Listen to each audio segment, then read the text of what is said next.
आदरणीय साथियों, हम गायक कलाकार रामबचन कन्नौजिया आप सभी श्रोतागण के एक ही स्वर में वंदन, अभिनंदन और स्वागत करते हैं। आप सबके बीच में तमाम गीत गैल, सीमा हैदर कांड गैल, आप सबका बहुत बहुत स्नेह दुलार मिलल।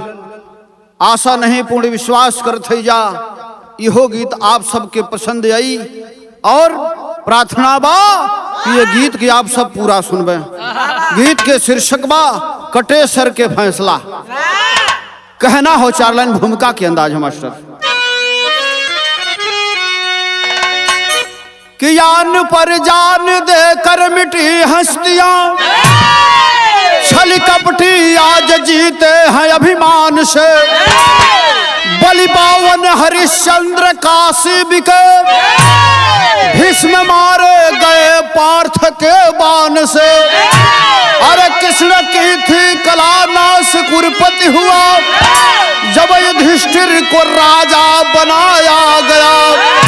अरे स्वर्ग उतरा जमीन मुग्ध थी मेदनी, नर्तकी माधवी को बुलाया गया।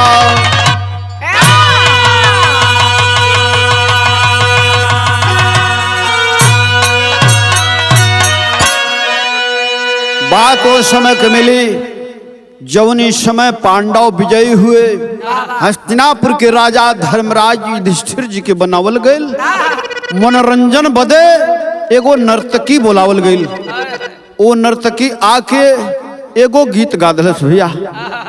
कहना हो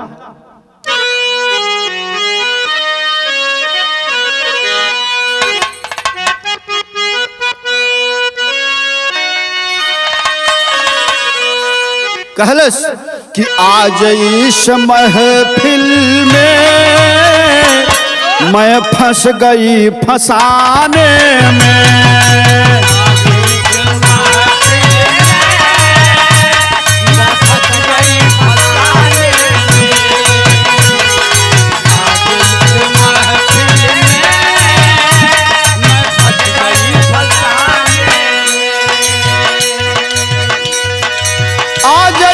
महफिल में फंस गई फसाने में, और किसी का महल जल गया, किसी का महल जल गया, कोई मस्त गाने में।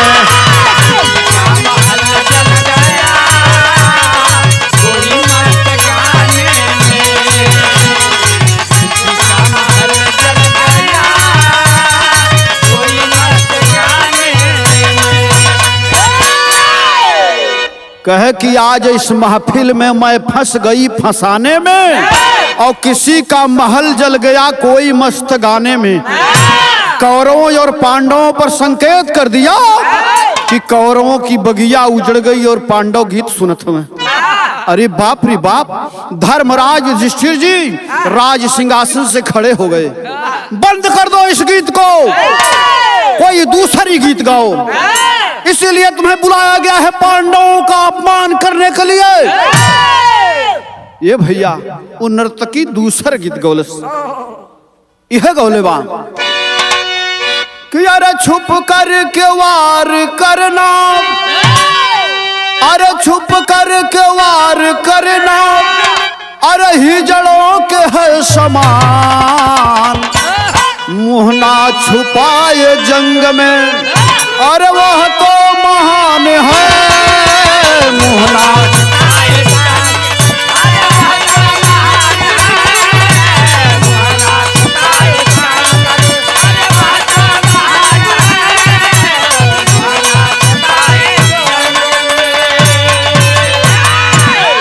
अरे गर्दन ना झुकते यान पर, झकझोरता तूफान।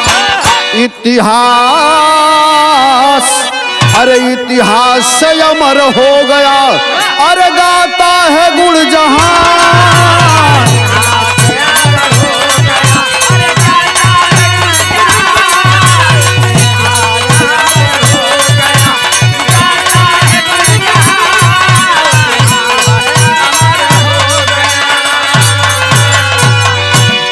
छुप कर के वार करना हिजड़ों के है समान, मुँह ना छुपाए जंग में वह तो महान है।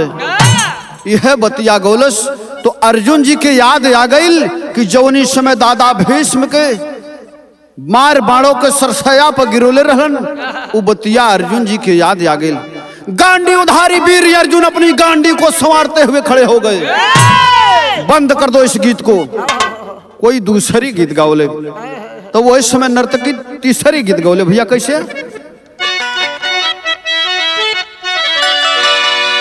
इश्क और प्यार का अरे मजा लीजिए,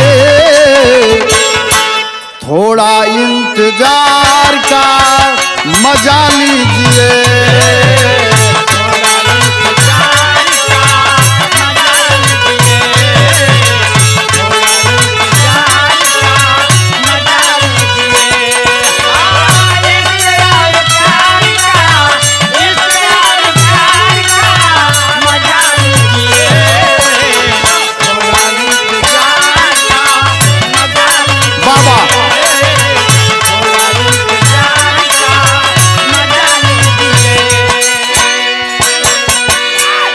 मर्द हो तो मर्द का अरे कदर कीजिए, औरत पे तकमा डाल के ना गदर कीजिए।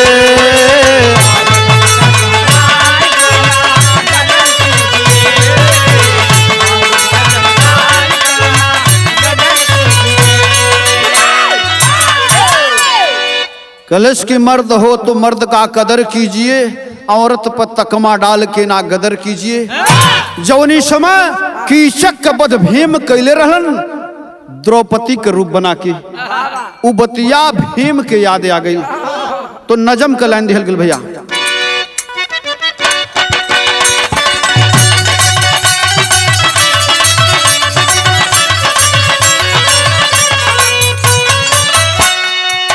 गरज के भीम बोल कैसा गाना गाती हो, खुशी के बदल में सबका जिगर जलाती हो।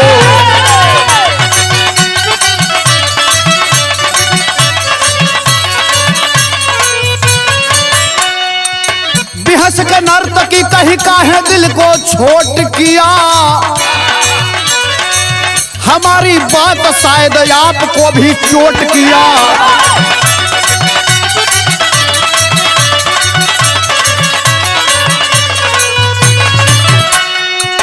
भीम का नाम सुनी नर्तकी धमाका है, भीम का नाम सुनी नर्तकी धमाका है।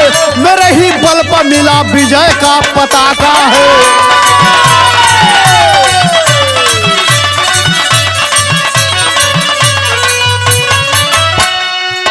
आज देखो विजय हमारा कदम चूम रही, आज देखो विजय हमारा कदम चूम रही। मेरे बदौलत आज तू भी यहाँ झूम रही।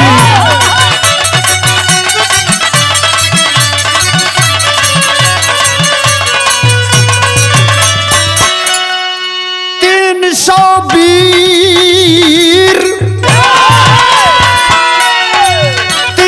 वीर अपने जैसा मार डाला हूँ, बहाया रणभूमि में खूनों का नाला हूँ। आजा। नर्तकी से भीम कहना कि 300 वीरन के मरले है, तब आज तू यहाँ नाचत बाड़ू और गावत हो।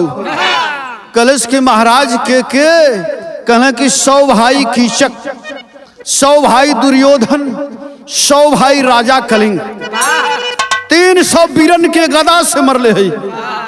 तबले अर्जुन जी बैठल कहले कि भैया भीम होश में बात करा, तू 300 वीरन के अकेला मरला तो हमार का कुरुक्षेत्र में घास छिलत रह ली जा। बिरहा में तर्ज बदल गया भैया।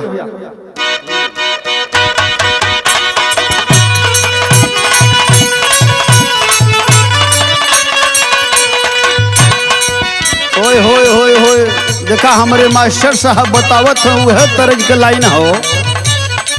गोरिया के गोरे गोरे गाल, गोरिया के गोरे गोरे गाल बिहार में बवाल कैले बा।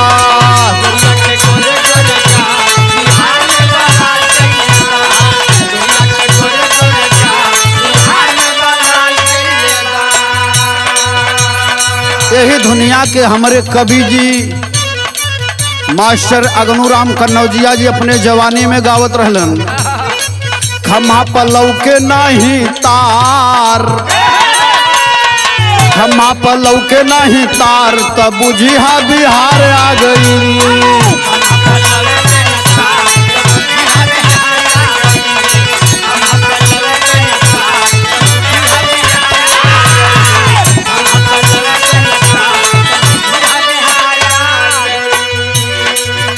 अरे धुन बहुत बढ़िया बढ़िया ये अपने जमाने में गवत रहलन।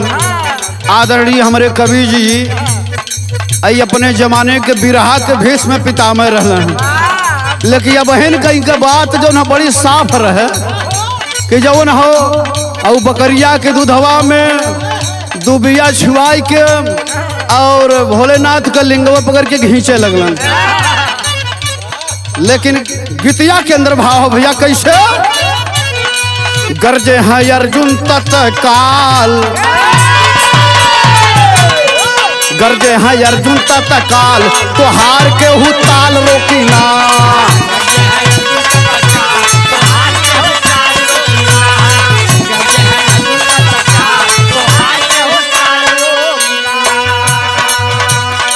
कैला तू रण में कमाल, तो हार के हु ताल रोकी ना।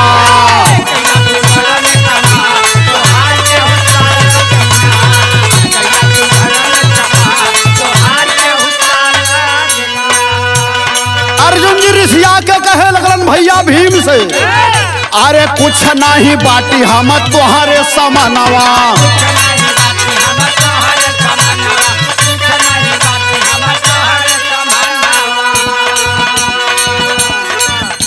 और रहता कुंवर जो न होती बीरनवा।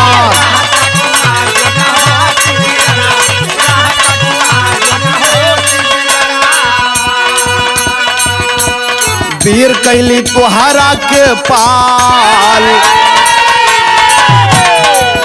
अरे वीर कैली तुहरा के पाल, तुहार के हु ताल रोकी ना।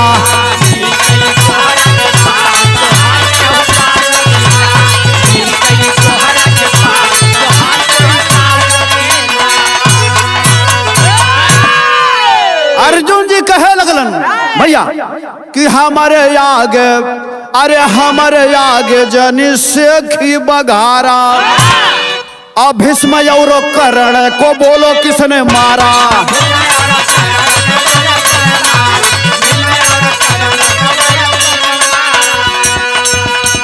भीष्म जैसन वीरन के हमरली, कर्ण जैसन वीरन के हमरली, हमारे कोनो नामे ना हुए। अर्जुन जी कहे लगलन अरे सारथी बने हैं नंदलाल, सारथी बने हैं नंदलाल, तो हार के हु ताल रोकी ना।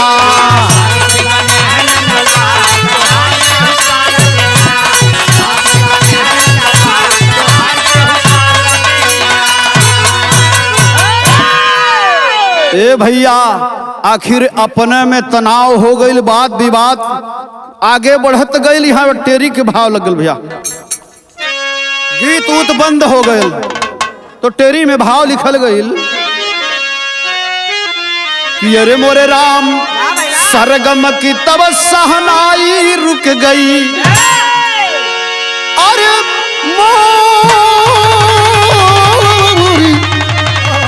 अरे सरगम की तब सहनाई रुक गई, अरे धरणी वसुंधरा यवनी जबली अंगड़ाई।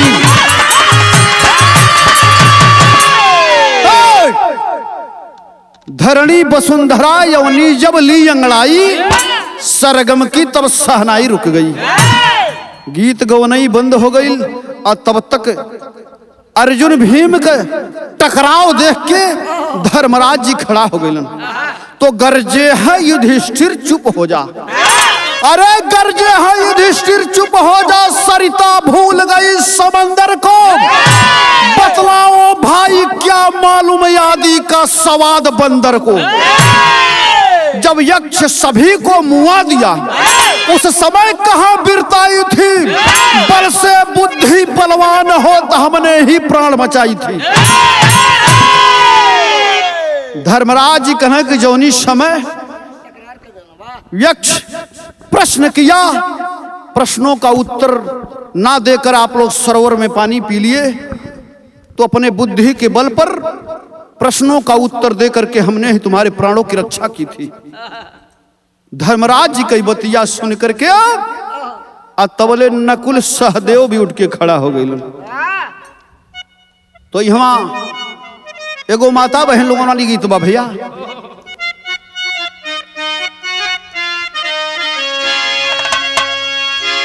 वाह वाह, देखा भैया संकेत किलन, ये गीत जौन हो ये हम सिखले कहाँ रही जानत हुआ, जौनी समय बिये गई रहली अगनु प्रसाद कन्नौजिया के यहाँ, तो वही मेहरारू सब गावत रहलिन।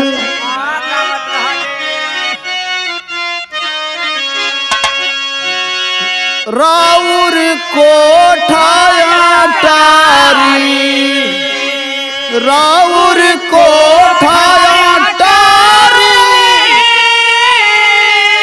हमारी गरीबिया पटाया करी। वाह वाह, लेकिन यह गीतिया गावत रहलिन, तब तक जौन हो हमहन के चढ़ गई गाव बदे, त गावल गई कि राउर सोने का ओखारी, राउर सोने का ओखारी, हमारा मुसरा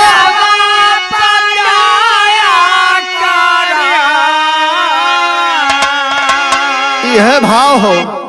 ए भैया, वही समय नकुल सहदेव भी उठ उठ के खड़ा हो गलन, आवाज दहलन कि नकुल सहदेव बोले, नकुल सहदेव बोले, बड़े भैया तनिका विचारा करू।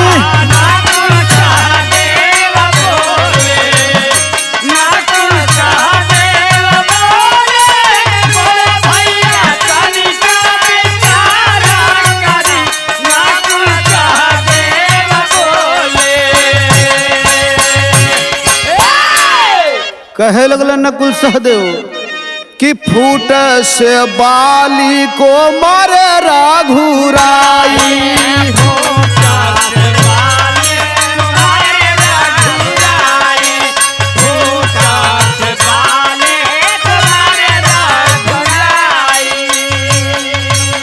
फूट से सोने का लंकवा फुकाई,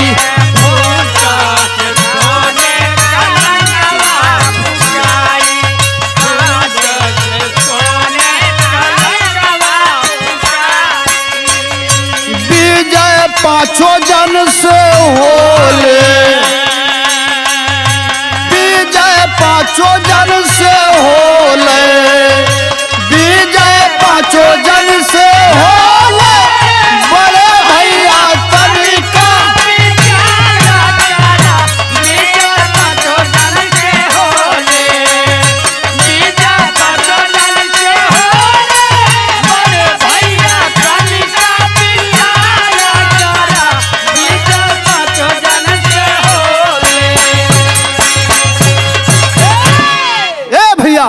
वही समय धर्मराज के सामने नकुल सहदेव भी बोल पड़लन कि भैया ये पांचों जना के लड़ले से विजय मिलल हो। भगवान कृष्ण बैठे हुए उस महफिल में सोचे लगलन कि हमार तो कोई नामे ना लेत हो। गीत लगल भैया।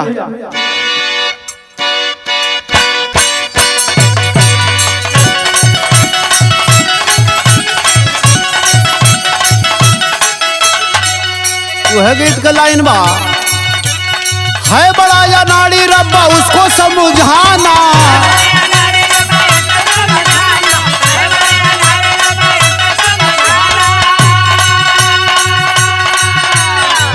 में है डूबा कोई इसको बचाना।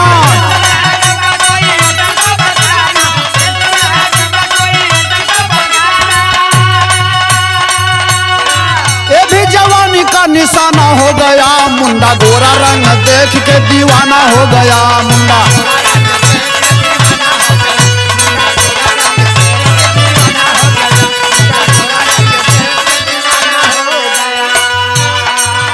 ये प्रांत पंजाब में लड़कन के मुंडा कहलन और लड़किन के कुड़ी। तो बतौलस कि मुंडा गोरा रंग देख के दीवाना हो गया। आज भगवान सोचत हैं कहानी पर गौर रहे कि जोश में है खोया इसे होश में है लाना।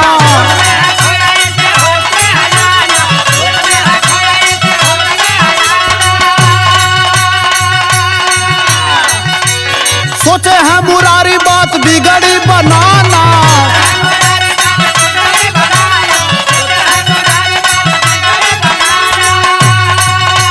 चलो मेरे साथ शंका दूर हो जाई, यही बतिया का फैसला जरूर हो जाई।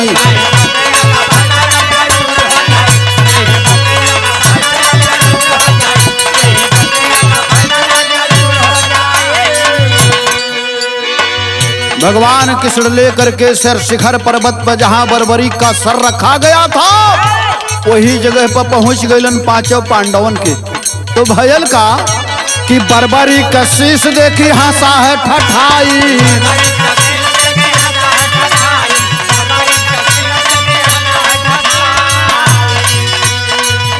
अगूड़ का कुंडाई बाट कन्हाई।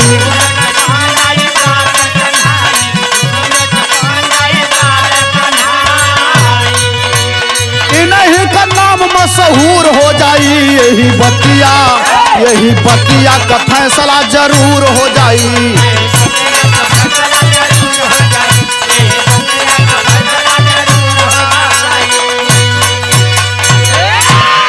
बर्बरी का कटा हुआ सर हंस हंस के बतलाने लगा।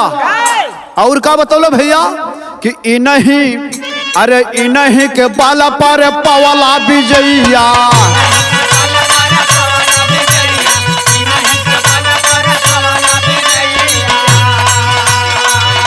अब देखली 18 दिन हमहू लड़ैया।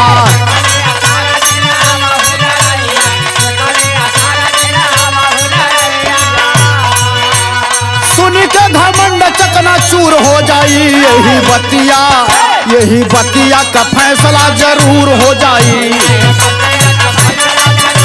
जरूर हो जाई।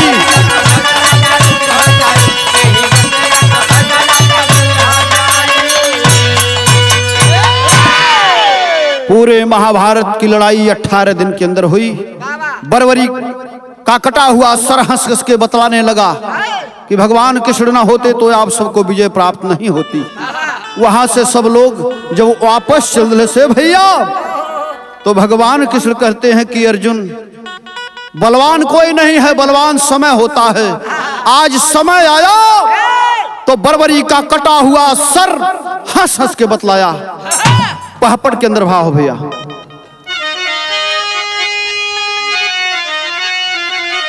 अरे कहा कन्हैया समय का ऐसा खेला मुर्दा हंसता है, और गुरु गुड़ चीनी हो जाला चेला मुर्दा हंसता है।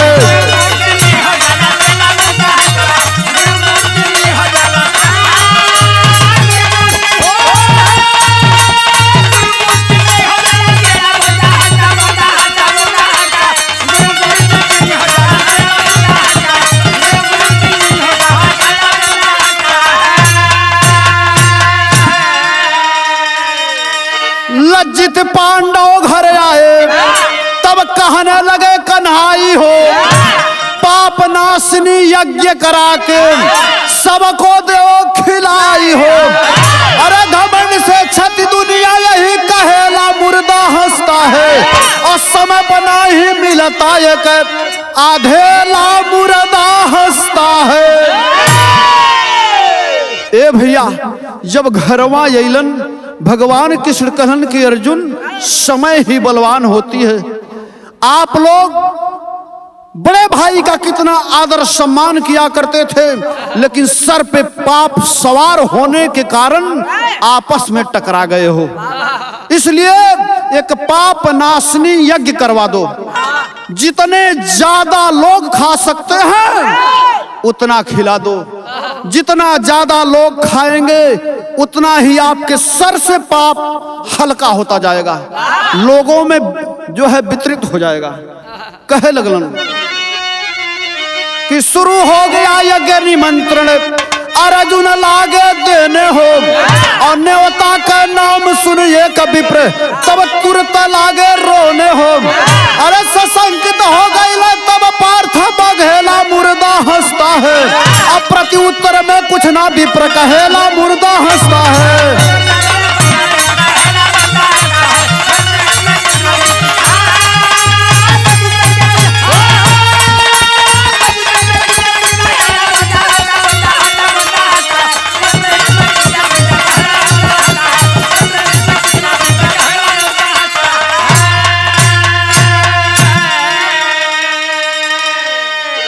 ए भैया, यज्ञ निमंत्रण देने बदे अर्जुन जी चले लगलन, और चलते चलते एक विप्र के यहाँ पहुंचलन। सर झुका करके नमन किए और कहे कि महाराज हमारे यहाँ न्योता हो खैले के। इतने सुनते वो ब्राह्मण देवता रोवे लगलन। अर्जुन जी पूछलन कि महाराज रोवत कहे बाटा? तो कवि जी लिखते हैं कि प्रति उत्तर में कुछ ना विप्र कहेला मुर्दा हंसता है। ए भैया, प्रमाण आल्हा से कि अरे सरिता भाई जाली पाई के सवन वाले भैया, सरिता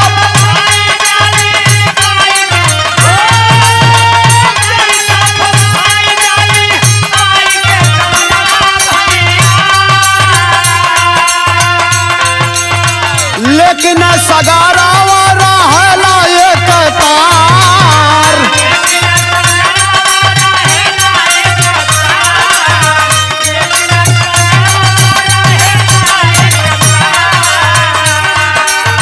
प्रेमवा से बढ़ के नहीं भाव सोना चलिया भैया।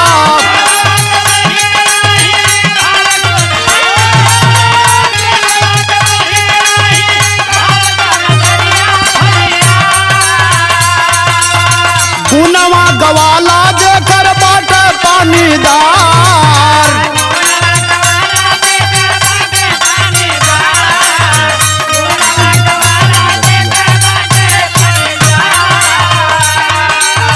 आई के सुनवला अर्जुन विप्र वाली बतिया भैया।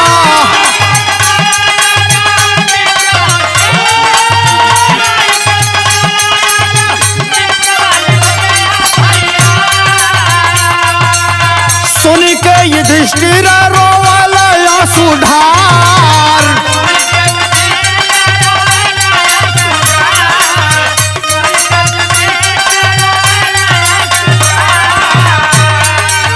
कृष्ण से कहला अर्जुन सगरी हवलिया भैया।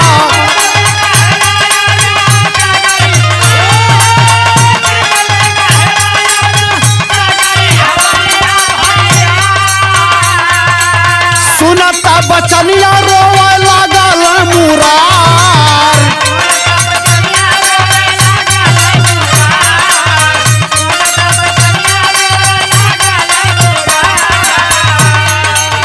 संगवा में अर्जुन तो बेहाल हो गईल भैया।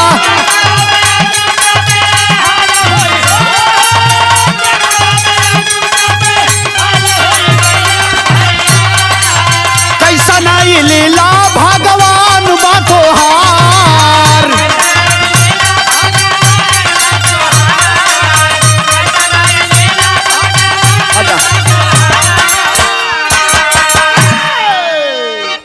जाकर के विप्र देवता जब रोवे लगलन तो अर्जुन जी जाके भैया धर्मराज से बतौलन। भैया धर्मराज भी रोवे लगलन, भगवान कृष्ण से बतौलन, कृष्ण भगवान भी रोवे लगलन। अर्जुन जी हाथ जोड़ के खड़ा भइलन कि केशव ये कैसन लीला बा, कृपया करके बतावें। तो आखिरी में कहना पड़ा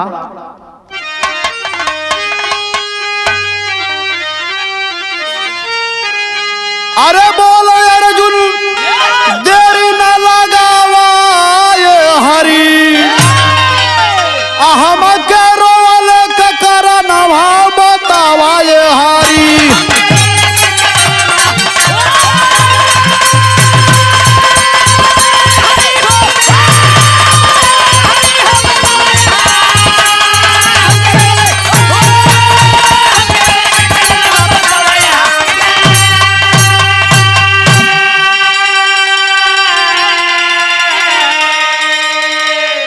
अर्जुन जी की प्रार्थना पर कृष्ण भगवान बतावे लगलन कि कृष्ण कहा विप्र रोया आज बा कदरिया, काला युग में कोई नहीं पूछ नारा नारिया।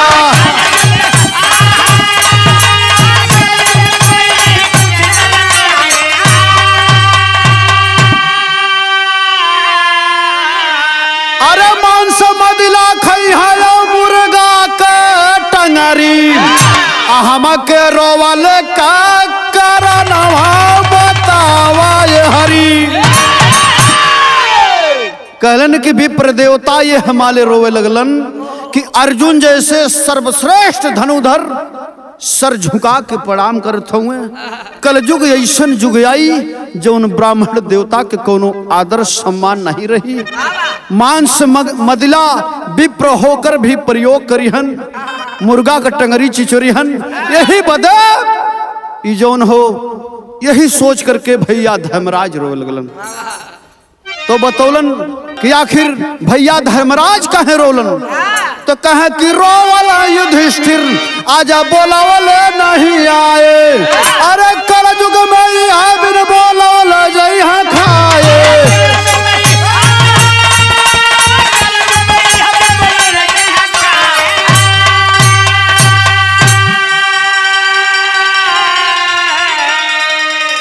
कहलन कि कल युग ऐसन युग आई जवन बिना बोलौले खाए लोग जाई, इतनी ज्यादा भूखमरी आ जाई, बेरोजगारी हो जाई। वही प्रत्यक्ष प्रमाण आप लोगों के सामने आ रहा है। अभी तो पूरा जो है समय आने दीजिए, ऐसा ही होगा जो कल कवि ने लिख दिया है। कहें कि कल युग में यह बिना बोलौले जाई है खाए, अरे होटल में खाना बनई है रगड़ी, हम के रोवल का करनवा बतावा ये हरी।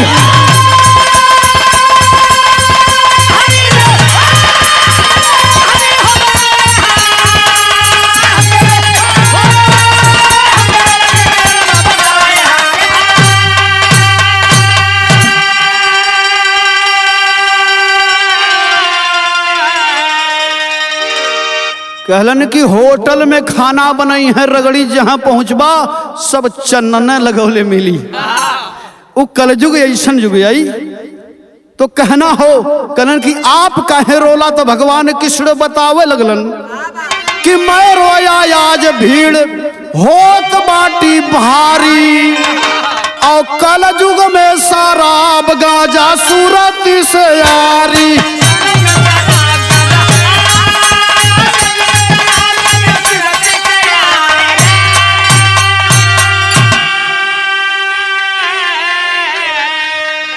आज भक्तों का भगवान के प्रति कैसा श्रद्धा है, श्रद्धांजलियों का। कल युग में कैसा होगा यही सोच के मैं रो पड़ा। कल युग के भक्त कीर्तन गई हैं तो शराब पी के गई हन, सुरती खा के गई हन, अबीड़ी जेबी में लेके बैठ गई हन। कहें कि कल युग में शराब गांजा अरे सुरती से यारी, अरे गई है कीर्तनियम लोग बजई है खजड़ी, हम के रोवल के करनवा बतावा ये हारी।